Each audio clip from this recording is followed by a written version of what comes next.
আজ বাংলাদেশে আগা নেই, মাথা নেই, জানা নেই, শোনা নেই, এক কথা একজনের বিরুদ্ধে বলে দিল। আর এটা সব চাইতে বেশি করে ওই যে ফজু পাগলা।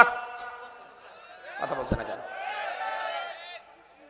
আজকে স্ট্যাটাস দিয়েছে, আমারে যারা ফজু পাগলা বানিয়েছে জীবনে যদি আর 5 বছর বেঁচে থাকি তাদের কাউকে ছাড়বো না।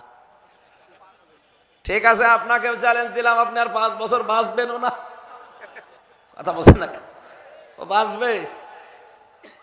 কয়েকদিন আগে স্ট্যাটাস দিয়েছিল, বাংলাদেশের জামাত ইসলামী যদি ক্ষমতায় আসে আমি বিষ খেয়ে মরে যাব।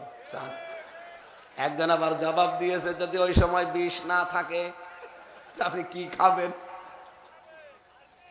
আর পেক খাবে? আমার মনে হয় তাই খাবো, কারণ নামের শেষে যেটা লেগে গেছে, পাগলরা তো যা পায় তাই খায়। কথা বলে না কেন?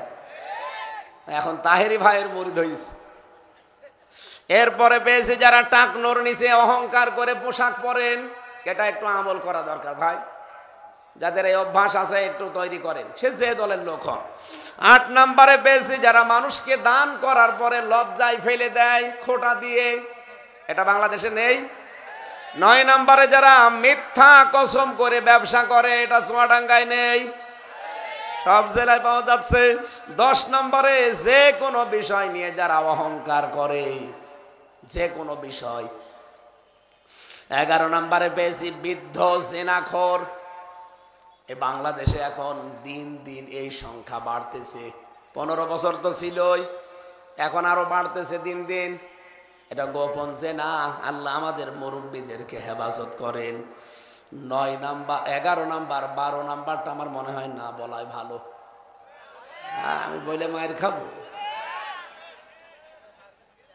মিথ্যাবাদী শাসক বা মিথ্যাবাদী নেতা, কিয়ামতে আল্লাহ তাকাবে না আপনার দিকে, কথাও বলবে না। এরপরেও যদি কোনো মানুষ সংশোধনের জন্য চেষ্টা না করে,